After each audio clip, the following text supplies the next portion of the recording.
ni vingi vilioje vikao vya ghafla, vikao vya kupoteza muda. Watu wakapoteza muda wao katika mabao, watu wakapoteza muda wao kwenye karata, watu wakapoteza muda wao kwenye mipira, wakaacha kumdhukuru Allah subhanahu wa ta'ala. Wama aktharaha, ni wingi ulioje wa vikao vya ghafla, ni wingi ulioje wa vikao vya kughafilika kumtaja Allah subhanahu wa ta'ala.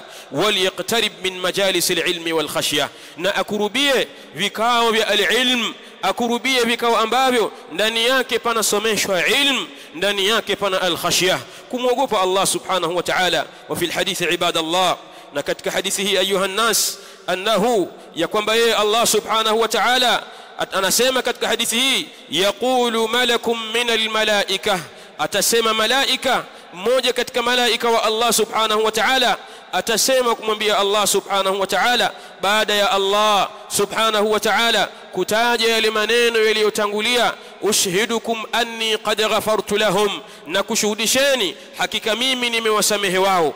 Mmoja katika malaika wa Allah subhanahu wa ta'ala atasema kumwambia Allah subhanahu wa ta'ala, fihim fulanun, katika hao ambao yadhkuruna Allah subhanahu wa ta'ala, ndani yao yupo mtu fulani, ndani yao kwenye hao yuko mtu fulani, laysa minhum, si katika wao, si katika ahlu dhikr.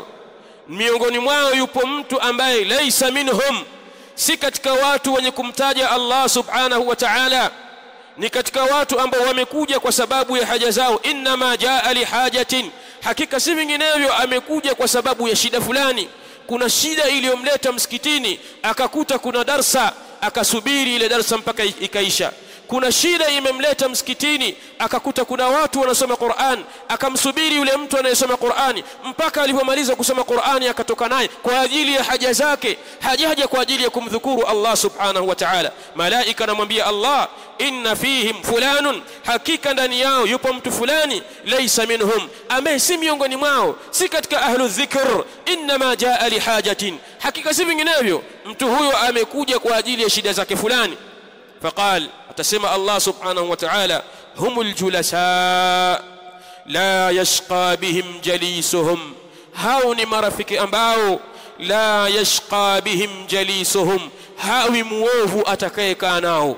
La yashqa bihim jalisuhum, hawi muovu atakayekaa nao, hata kama kaja kwa ajili ya shida zake fulani, hata kama kaja kwa ajili ya mambo yake, maadama amekaa na ahlu dhikr, amekaa na watu wanaomdhukuru Allah subhanahu wa ta'ala, basi hao wanaomdhukuru Allah subhanahu wa ta'ala humul julasa, hao ni wakazi ambao la yashqa bihim jalisuhum.